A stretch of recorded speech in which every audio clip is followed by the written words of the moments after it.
Saya ulangi sekali lagi, tema perenungan firman Tuhan hari ini ialah puasa yang sejati. Salam.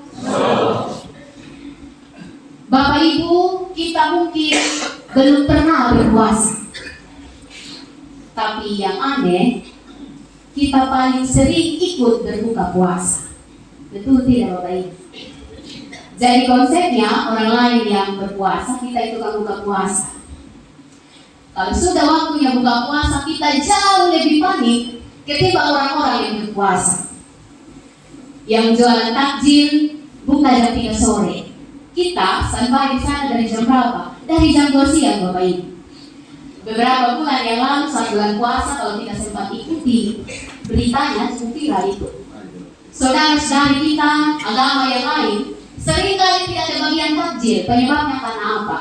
Karena pemburu takjil paling berbahaya dalam kita ini.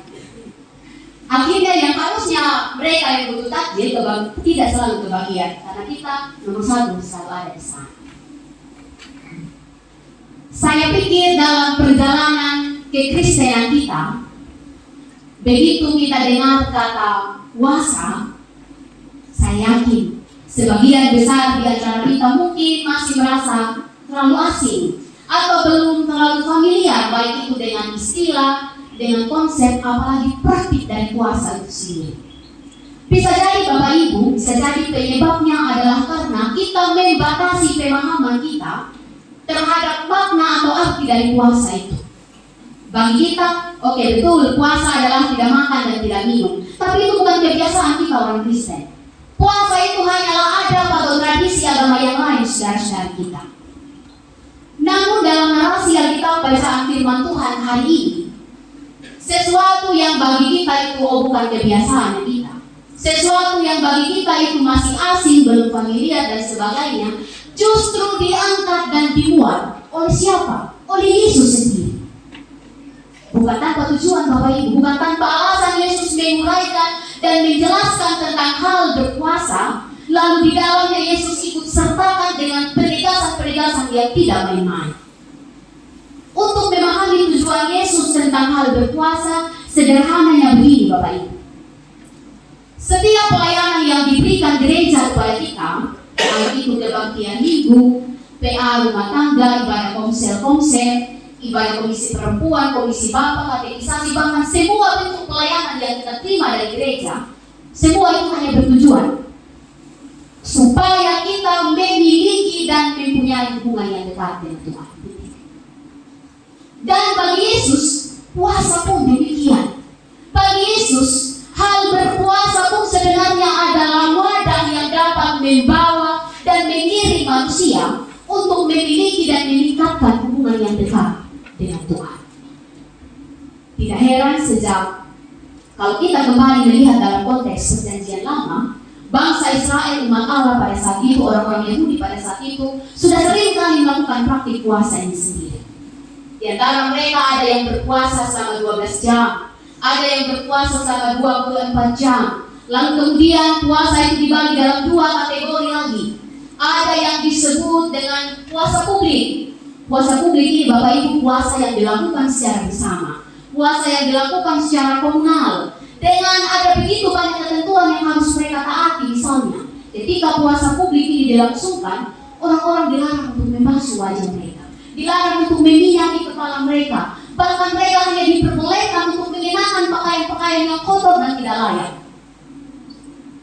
Hubungan intim antara suami istri pun dilarang keras ketika puasa publik ini sedang berlangsung. Lalu kemudian ada lagi satu kategori puasa yang disebut puasa personal. Puasa ini lebih kepada diri sendiri, ketentuannya tidak banyak, hanya kepada bagaimana kita menahan lapar, menahan haus, dan tidak makan dan minum sama sekali. Semua ini menjadi ketentuan dan kewajiban yang harus dipenuhi oleh umat Allah pada saat itu. Bukan tanpa tujuan juga Bapak Ibu. Tujuannya jelas. Hal berpuasa yang dilakukan oleh orang-orang Yahudi Israel saat itu, tujuannya adalah untuk membawa mereka bisa hidup dalam pertobatan. Tujuannya adalah agar mereka bisa mengenali siapa diri mereka sebenarnya, siapa mereka sehingga dibebaskan dan diselamatkan dari perbudakan. Dan yang pastinya Tujuan puasa dilakukan saat itu adalah agar mereka dapat mendengar suara Allah lebih dekat, lebih jernih lagi, sehingga jejak-jejak Allah itulah yang mereka ikuti. Berbeda dalam konteks perjanjian baru. Memang benar tidak banyak ditekankan tentang hal berpuasa, tetapi tujuan di perjanjian lama maupun perjanjian baru tetap sama. Hanya yang membedakan Bapak Ibu ialah kalau dalam konteks CL, puasa itu wajib hukumnya. Tidak boleh ada orang yang tidak melakukan itu. Itu pun tahu. Sedangkan di perjanjian baru, puasa ini dapat dilakukan secara sukarela. Kalau kita telusuri sejarahnya, banyak juga tokoh kitab yang pernah melakukan praktik puasa itu sendiri. Daud pernah berpuasa, Elia pernah berpuasa, Musa pernah berpuasa, Ezra pernah berpuasa, Paulus dalam perjanjian baru juga pernah berpuasa, bahkan Yesus sendiri pun pernah berpuasa. Kalau kita ingat ketika Yesus hendak memulai pelayanan akbarnya saat itu, sebelum Yesus memulai segala sesuatu, Yesus terlebih dahulu pergi ke padang gurun dulu. Buat apa dia di sana? Yesus pergi untuk berpuasa.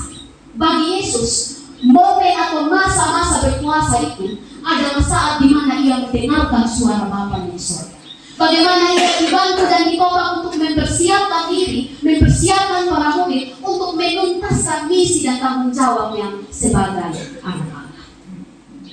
Sampai di sini Bapak Ibu, saya yakin kita akhirnya dibuat mengerti bahwa Yesus memang sangat setuju dengan hal berpuasa, karena Yesus sendiri juga melakukan itu.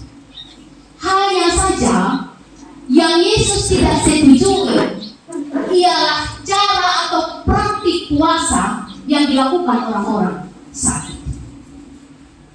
Benar, ketetapan dari puasa itu betul mereka penuhi semua. Mereka tidak makan dan minum, mereka menggosok abu pada wajah mereka, pada kepala mereka mengenakan pakaian kotor, mereka berbaring di tanah. Semua ketentuan tentang hal berpuasa sudah mereka penuhi. Tapi yang Yesus mau kritik, yang Yesus mau bantah secara keras di sini Bapak Ibu ialah motivasi mereka ketika berpuasa.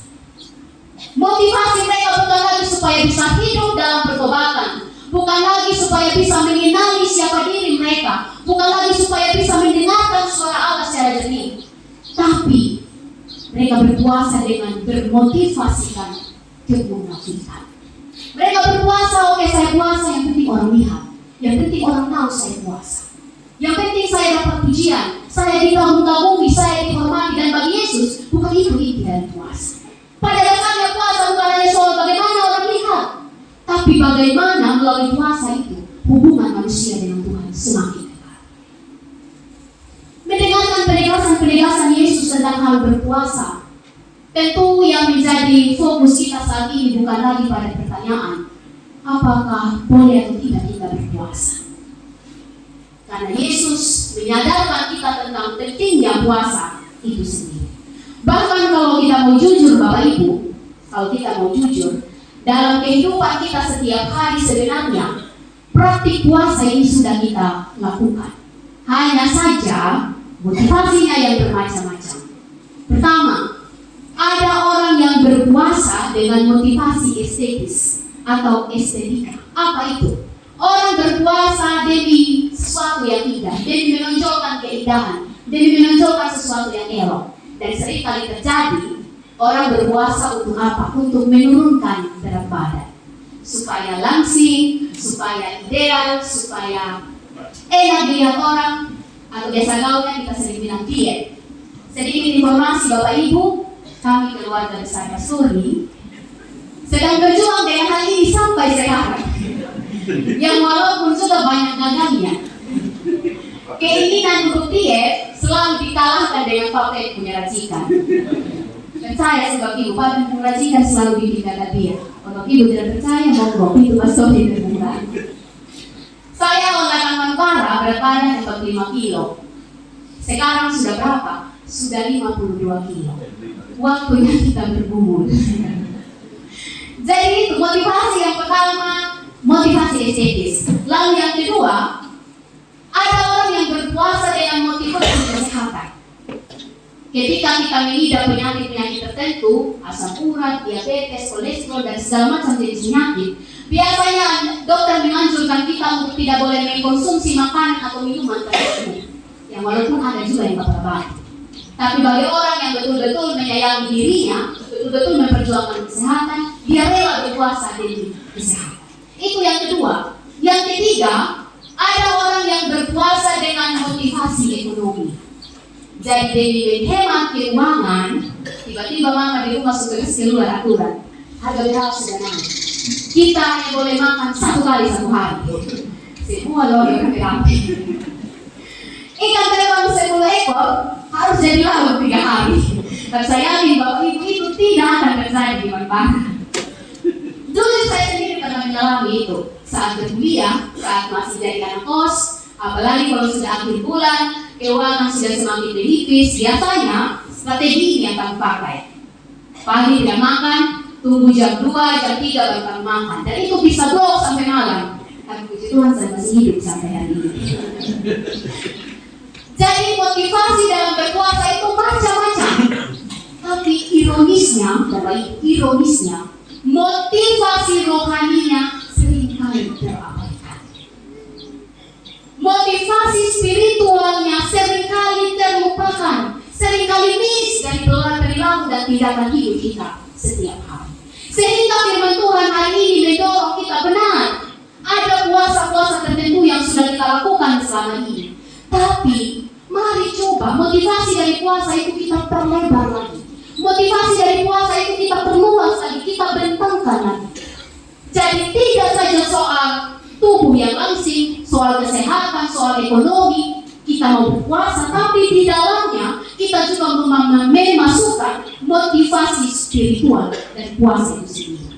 Di mana kita mau meningkatkan kedekatan hubungan kita dengan Tuhan. Bapak Ibu, jikalau demi tubuh, demi kesehatan, demi keuangan kita rela untuk berpuasa, kenapa kita juga tidak rela berpuasa demi Tuhan? Kenapa kita juga tidak rela menahan dan mengekang diri kita terhadap hal-hal yang berpotensi membuat kita melakukan kejahatan dan dosa, supaya hubungan kita dengan Tuhan tetap aman?